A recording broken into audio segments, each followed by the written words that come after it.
Videocast number 113, Doing a Good Turn. Doing a good turn. In its simplest sense, doing a good turn is doing something nice or helpful for someone else without the expectation of anything in return.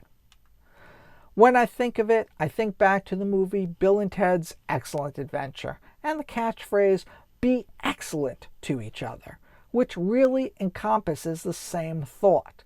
Be nice, be kind, be thoughtful. It's what we hope to instill in all youth to make this place just a little bit better.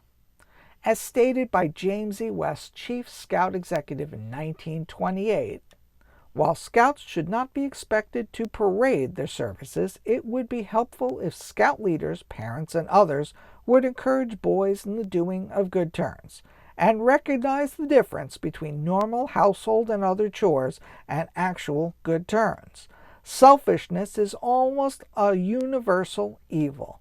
Certainly it is overcome by the Scout program, which is based upon the development of services for others, and the daily good turn is an important factor in the development of a habit of service and attitude of mind which offsets a tendency to selfishness. Through the act of a good turn, we reinforce the values of Scouting and hopefully provide a good example in the world. There are many ways to do a good turn, everything from the classic walking an old lady across the street to holding the door open for the person behind you. Doing a good turn, however, can be hard, especially for youth, who nowadays get most things done for themselves outside of Scouts, with much of their day planned in advance for them.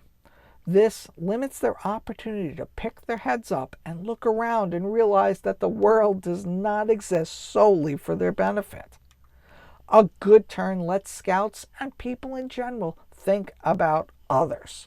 Practically, the Good Turn Daily is a mechanism in Scouting to put some parameters around the thinking about others and doing for others by the simple phrase, do a good turn daily. There are lots of ways to enforce this within your own pack, troop, or crew by simply asking them. It can be a bit of social engineering, but by asking weekly, Scouts may start to do it, just so that they have something to report when asked. Hopefully, this will lead to a habitual event.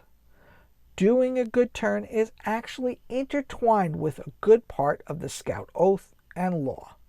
When you break it down, I promise to do my best, to help other people at all times, sounds familiar, to keep myself mentally awake, you get my drift. Because if Scouts are paying attention to what's around them, they'll find lots of opportunities, big and small, to do good turns. But doing a good turn doesn't only need to be focused at a person or a group. It can be as simple as staying on a path to not ruin someone's grass or picking up a piece of litter, even if it's not yours. Another way to encourage doing a good turn is through challenge coins. Challenge coins can be purchased in the Scout shop for as little as $2, and I've seen them for as much as $55. It's a nice gift for Bridge and Cub Scouts and can reinforce the do a good turn idea by simply having the Scout, or the leader for that matter, keep a coin in their pocket, and once they do a good turn, they take the coin from one pocket and then they place it in another pocket. It emphasizes Scouting and doing a good turn. But this is what works for us. Take what you like, leave the rest, and as we say in Wood Badge, feedback is a gift. Leave yours below in the comments with all the hope we can learn together. I'm Scoutmaster Dave, and this was a little on doing a good turn.